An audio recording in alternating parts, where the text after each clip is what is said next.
Hello and welcome to One on One. Thank you for allowing Veronica and I to come into your homes or wherever you're hearing us from, and just allow us to share God's Word with you. Take some nuggets, some treasures from the Bible, and become active in your life with them is what we sincerely hope. We just want you to be encouraged when we get to speak with you and be with you. And I do want to thank you all for continuing to support our ministry and pushing us forward. Hey, we've never stopped since the first time we said welcome to One on One.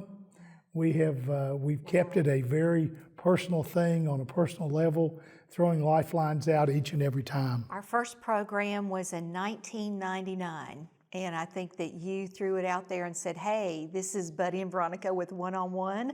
We had no idea what we were doing. We were in the corner of a church with youth lights that every time we would make noise or clap our hands, the lights would go on and off.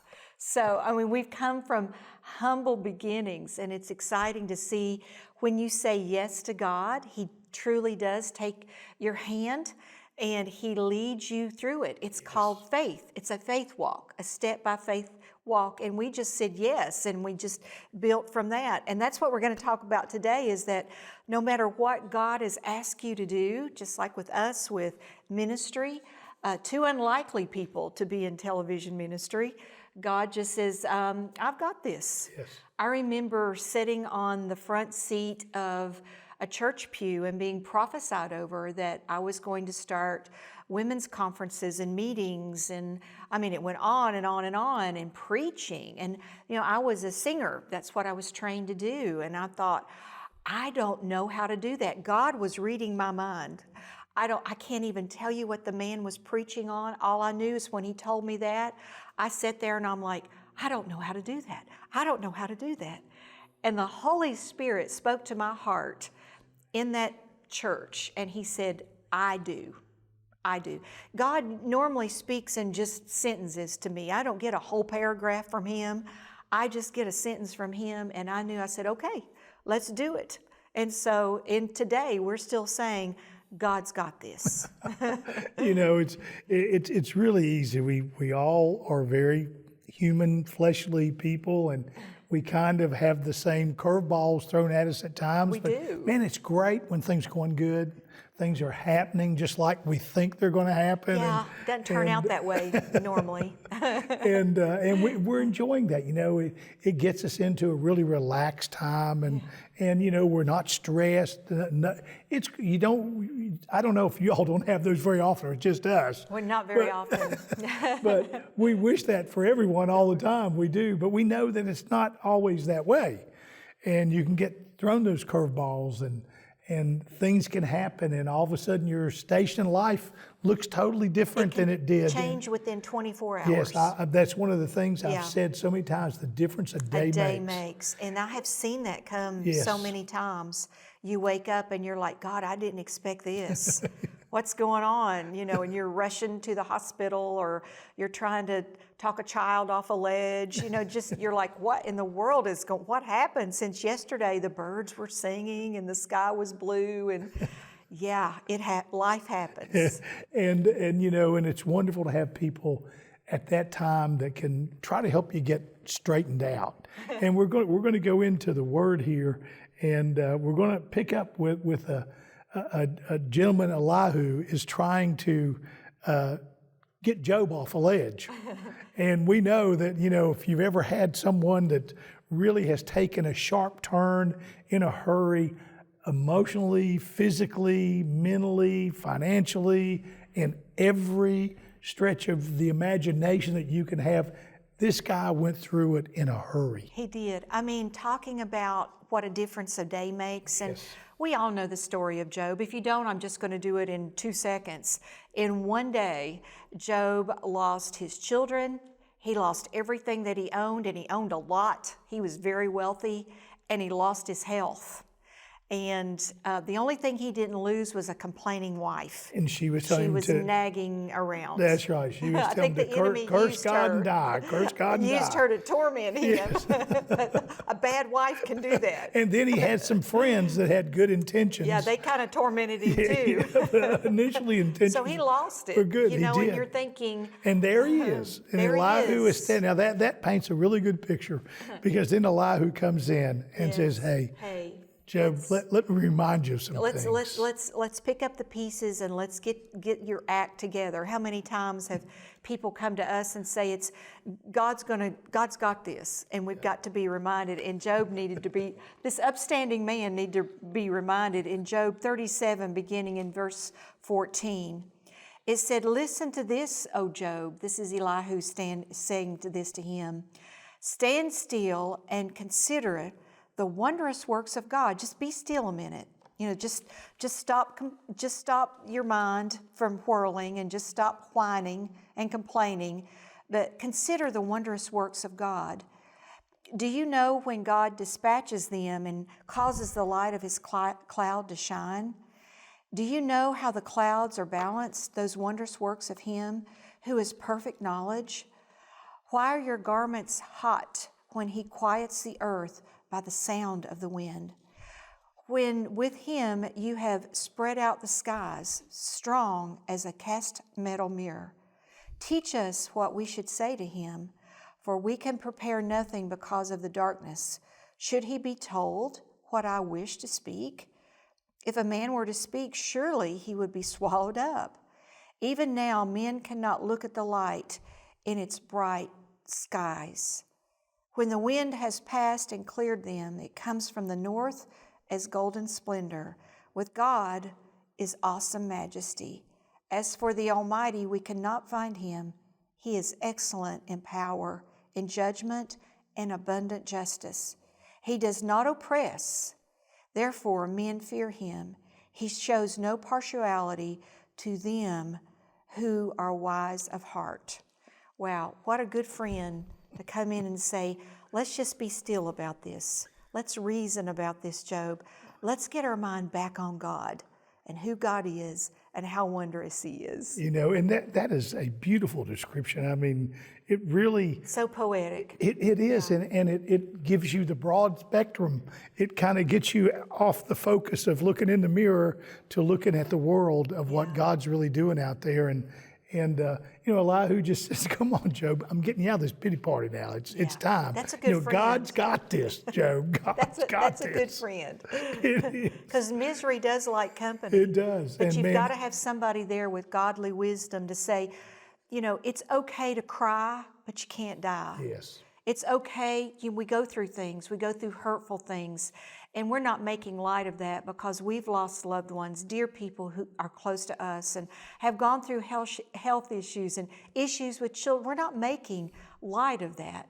We just have to say, let's get back on focus. You can stay there and grieve for a bit, but you can't live there. If you live there, it will destroy you. Yes. You know, it's easy to live there. Mm-hmm. We see people all the time, I call it, you get stuck. You get stuck. You know, you don't pull out of it. And it's so easy to do that. You know, sometimes you get comfortable being there. You know, it's where you want to be for whatever reason. That's where the memories are. Mm-hmm. That's where your happiness was. That's, you know, and that's what Elihu's telling Job. Hey, Job, can't take you back to all these other places. This is where we are now. But look, you know, God's still in control of all this. God's got it. You know, you got to realize that all these other things still exist. You know, we get carried away with our flesh, with the things that are so important to us. And, you know, I only can imagine God looking down on me at times saying, buddy, you know, hey, with all your foolishness, I'm still God. You know, I get it. You don't get it. But I'm still God. I'm sovereign. I don't have to really confer with you about things, but I've got this. You want to go with me on it, or you want to get stuck and stay right where you are? You know, those are our choices, and that voice needs to be.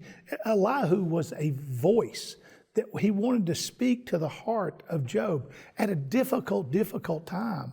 You know, we're all going to be there. I love the mountaintop. Man, it's so wonderful, and the air is so fresh, and your lungs fill all the way up, and You can hear every sound and see everything that's out there. And then all of a sudden, you hit the valleys, and the oppressive spirits that are around you just completely silence all the good things that are going on. And we get so focused into our little world, and we wind up having a pity party. And at that time, we've got to remember, God's still God. He's still going to be doing what God does every day. And we can either go along for the journey, or we can stay stuck where we are. It's uncomfortable. It is. We recognize that. It's no laughing matter. It's no joking matter when you're struggling with things. But you've got to get your focus back. And you've got to get your prayer life back together. You've got to get yourself re-centered, because the Bible tells us He will never put more on us than we can bear, ever. I know sometimes we're saying, man, God, I'm going under for the third time here. I really need you to hold my head up above water for a longer period this time, before I don't think I'm going to make it through. We've all been there.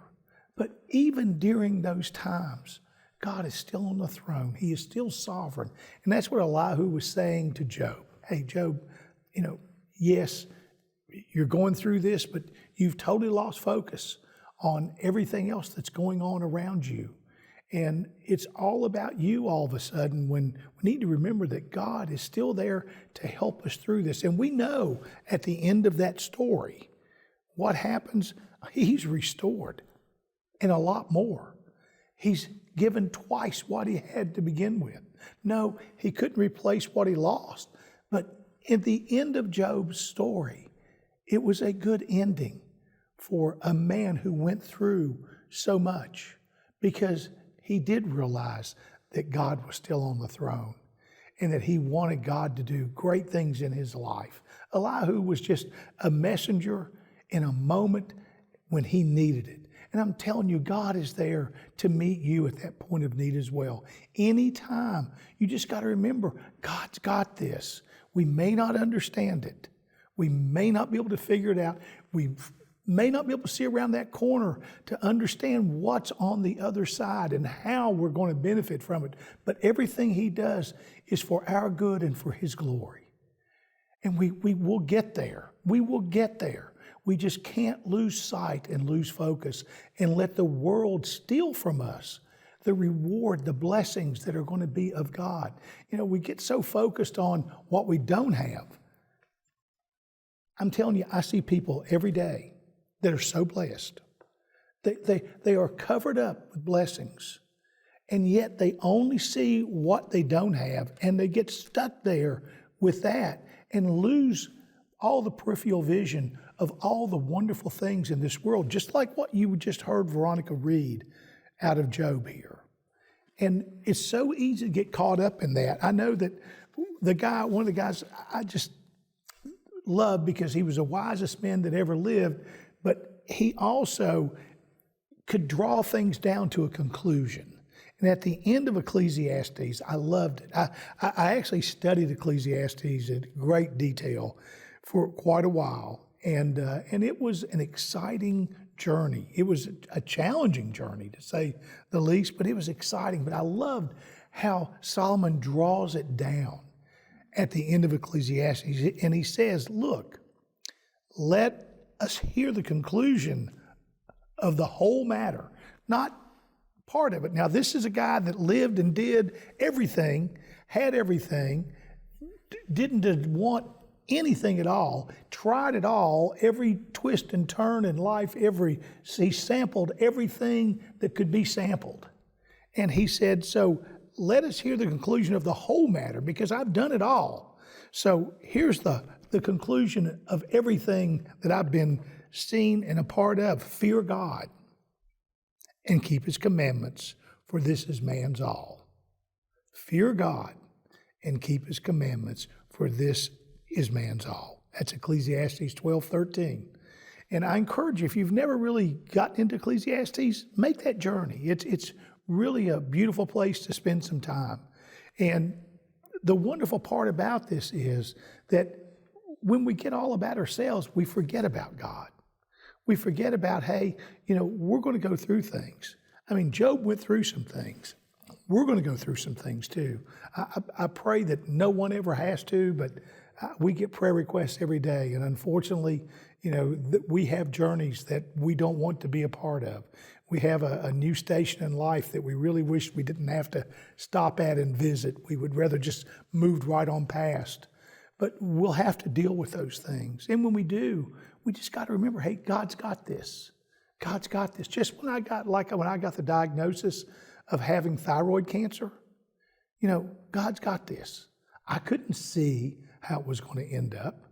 I didn't know. I know that all of a sudden, one day everything was going great. One day I get a biopsy result back and it says, you got cancer. And I remember the doctor or the pathologist looking at me and saying, are you okay? And I said, yeah, I'm fine. I'm okay. She said, well, you got someone to drive you home? I said, no, I drove myself and the Lord drove here and we'll go back. And we did. And we got to the end of that journey and it was for my good and for His glory.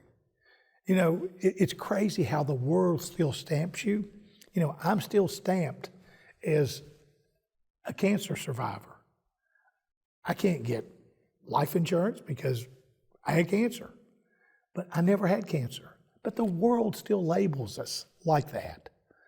God doesn't label us like that. When He gets us through a journey, we're done. He healed me. Hey, I'm going to praise Him till the end of time. And I'm going to remind everyone that I come around that I would see that He did that for me, just like with Veronica. No different with the brain tumor. Hey, one day we're doing great. The next day we're in an ICU and we're trying to figure out where to go to get an orange-sized tumor out of her head. I mean, what a change of plans. But God's got this too. And there's not a journey in life. There's not an episode with your children. There's not an episode with your job. There's never an episode with anything you will encounter in life that God hasn't already found a way through this for you if we just keep the faith. We must keep the faith. Yes. And we can't get stuck in the mire. Many times when we go through these trials, and we all have gone through significant trials, we'll look up to heaven, and I'm guilty, and I'll say, God, where are you? Yes. Where are you? Just like Job was doing. Where are you? I don't understand this. I've done everything you've asked me to do. Job was an upstanding man. He was a good, righteous man, the Bible tells us. And then in one day, his world crashed around him. You know the feeling. We've all been there. And that's when the enemy comes in and he wants you to focus on all of the negative. There are still so many blessings that we can look at. I remember just recently I was going through a difficult season and the Lord spoke to my spirit and He said, focus. When you have a child and a parent looks at them and they're like, look at me. I could feel that in the spirit and He said, focus on me. Don't look to the left or to the right. Don't look at this situation and the circumstances. I just need you to look at me. And when we look at God and when we get our focus on Him, and that's what Elihu was saying, he said, stand still. That's what we need to, regroup. That's what he was trying to tell Job. I need you to regroup here. I need you to look at God. I need you to consider His wondrous works. And then I just started praising God for all of the many, many blessings that He had given me. I started reminding God of all of the many, many blessings that He had given me. I started raising my hands. I started praising God, and the dark clouds started to dissipate. Just like He said, do you know when God dispatches them, you can see the light. The light will start to shine in your situation and you will say, God, you've got this. I know that you're going to take care of it. I don't know how you're going to do it. I don't know when you're going to do it, but I trust you. That's it. It's the trusting in God. And some of the most major things in my life, I have heard the Spirit of the Lord speak to me and ask me this question: Do you trust me? You know, and you're sitting there and you're thinking, well, my world has just crashed around me, and you want me to answer that question. That's how Job felt. Yes, God, we trust you. And what did he say? Even though he slays me, I'm going to trust you because you have got this. You're going to lead us through every step of the way. God is going to lead you through every step of the way. Because if you get stuck there and you focus on the negative, something begins to happen on the inside of you. You become bitter. You become angry. You become frustrated. And then before you know it, you become sick in your body. It affects you in that way. And that's what the enemy knows. So that's when you've got to turn it loose. You say, God, I can't deal with this. This is your problem. I've told God that 100 times. I can't deal with this. I'm giving it to you. If you have a prodigal son, a prodigal daughter, God, here she is, here he is. I'm laying them on the altar. You take care of them. We had to do that with our oldest daughter. We had to totally surrender her when it didn't look good in her life. And now today, thank God, by the grace of God, she is totally restored, has a wonderful husband, and is working in ministry. That's what God does. He restores and more when you release it to Him, when you don't become bitter. Job, I really believe, was on the verge of becoming this bitter man, and then God couldn't do with him what He wanted. God had to come in with a voice, a friend. And isn't it good to have those godly friends to say, let me help you up out of this. Let me help you out of this mire. And that's what we're doing with you today. A trusted friend to say, no matter what you are going through, focus on Jesus Christ. He's got this. If you've got a bad report like Buddy did, He's got this. If you've got children that are wayward, He's got this. You trust Him. You release it to Him and watch and see what God does. It's amazing, buddy, when we've released it into His hands. What Job had, what we often like to say, he got double for his trouble. He got double his wealth. He got more children, double children. I mean, man, he was just enthralled with joy and happiness after he went through all of this trial. When you release it and you have the peace of God, and Job did, then you can say, God, you can restore and more because I trust you. Yes. You know, when we don't understand, it's okay. But we just got to remember, just like Elihu said, you know, He is great in power. We may not be able to see Him at that moment. The Almighty is who He mentioned, but He is great in power. Power to heal, power to restore, power to give life back where the enemy would try to snuff it out. That is the God we can rest in peace and assurance in. That's who we love and who we serve. That's who loves us and wants to be a part of our life. When we don't see it and we don't get it, God still got it. Yep, God still got it. I assure you. I know today someone is there listening to their voice saying, man, you know, I really need to see Him because I'm struggling right now. Well, just pray. Yeah. Get on your knees and say, God, forgive me. I turned my back. I'm turning my face to you now.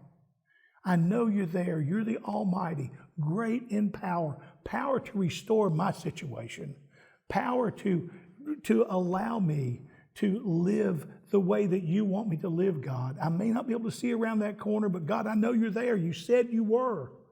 And I'm going to hang on to that with everything that's in me. And I'm going to allow you, God, to be the Lord of my life. You know, it's really easy when we're on the mountaintops to sing all God's praises. But man, when we're in those valleys, we got to realize He's got this too. He does. We got to give it up. We got to give ourselves up. We got to let it go. We got to just receive what God wants us to have. It's a whole lot better when you don't pile more stuff in your little red wagon you have to pull around.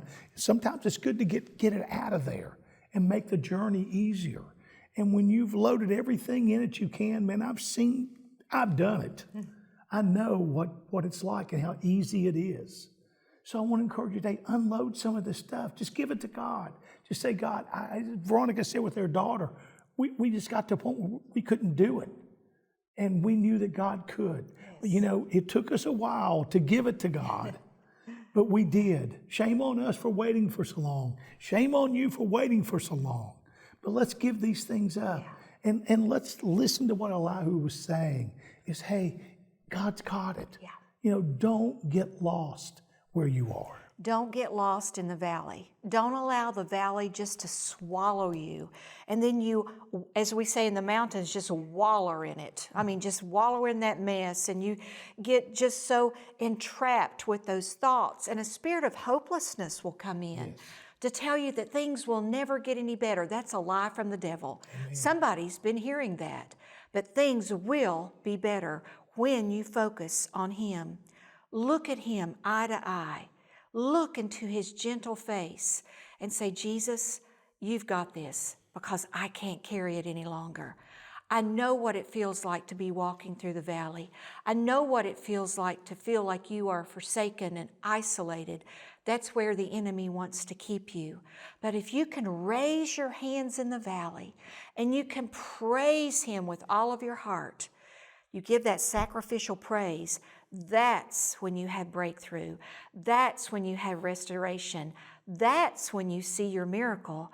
And that's what happened with us when we got the diagnosis. That's when we received our healing. When we were walking through that valley, we praised Him anyway. Amen. We thanked Him anyway.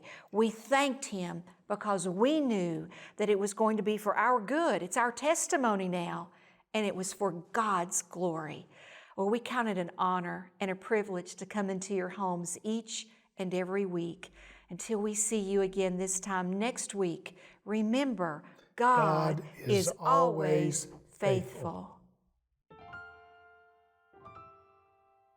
Hey, it's always great to get to come to you and thank you for the many years you've supported this ministry through your prayers, through your financial support, just through loving us through this time. And we just thank you that you open your homes up, that we can bring the good news of the gospel every week. And we just count it an honor to do that. We are truly humbled to receive your praise reports of salvation and healing, and we are so excited to usher in this great end-day harvest with you, great harvest of souls. Just know the very best is yet to come. We hope this program has enlightened and enriched your life. This ministry is made possible by the grace of God and your generous financial support. If you would like to partner with our ministry to spread the good news of the gospel of Jesus Christ, write, call, or visit our website at www.buddyandveronica.com. We look forward to visiting with you again soon. Until then, remember, God is always faithful.